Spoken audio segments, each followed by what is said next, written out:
Ngayon guys, dito sa application dito sa loob ng WorldCoin, yung mga dinownload ko dito guys ay itong mga app nila. Ngayon dito sa baba, spin to get shovel. Click lang natin yan, spin. Ito yung pang mina natin guys. Kailangan makakuha tayo dito ng mas mataas na shovel. Click lang natin spin. Tapos makakuha tayo dito. Ayan guys, mababa lang yan yung nakuha natin. 4,320 per hour yung mamimina niya dito guys. Click lang sa baba, claim use. Ayun. Yung makikita nyo dito sa percentage niya, 86%. Pag na-pull yan ay makukuha natin sa baba, claim 20,000 meow. Yan yung minimum withdrawal dito, 20,000 meow. Tapos pag na-claim nyo yan ay mapupunta siya dito sa Uno Wallet. Dito sa Uno Wallet, click natin yan. Meron na tayo ditong token yan guys.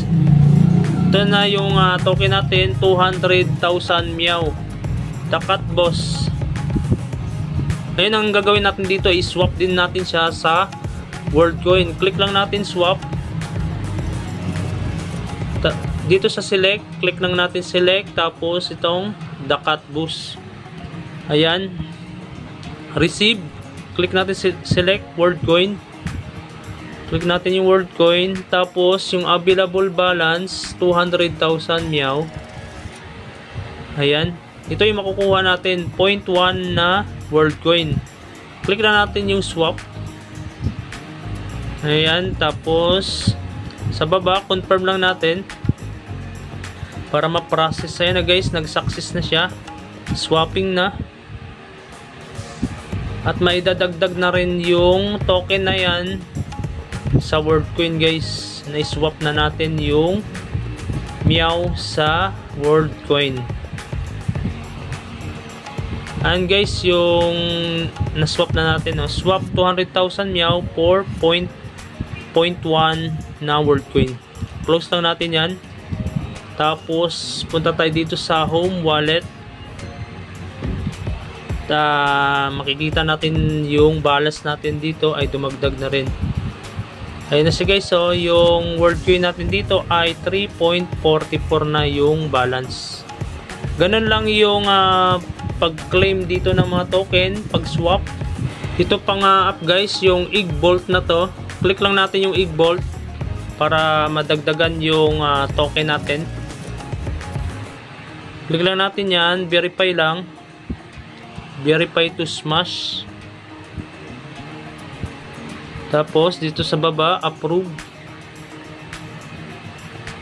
Yan, antayan lang natin na mag-success. Yan, verification successful.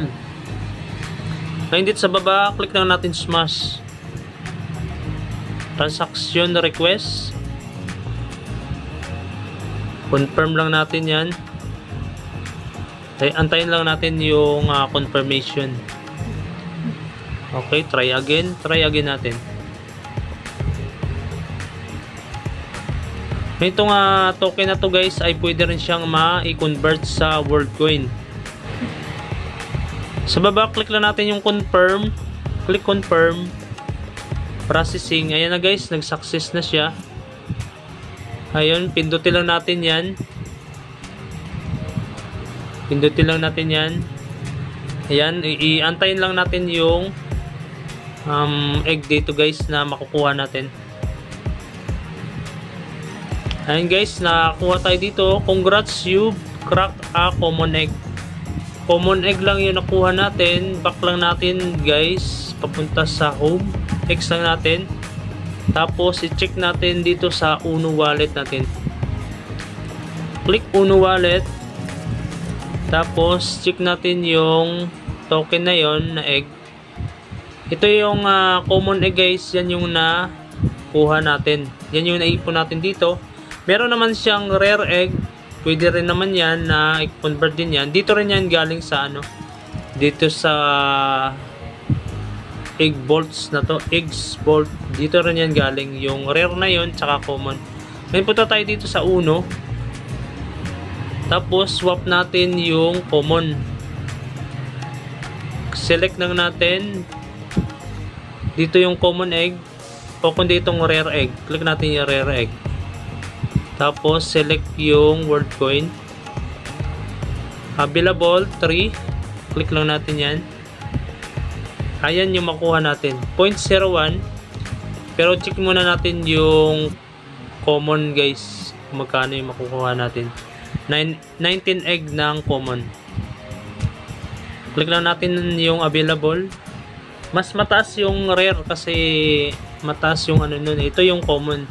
Mababa lang siya. 19 yung common natin ay kapalit siya sa 0.007 na world coin.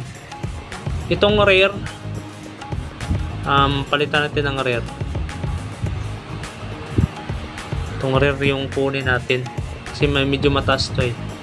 Click lang natin yung available. Ayan. Click lang natin yung swap. And guys, confirm lang.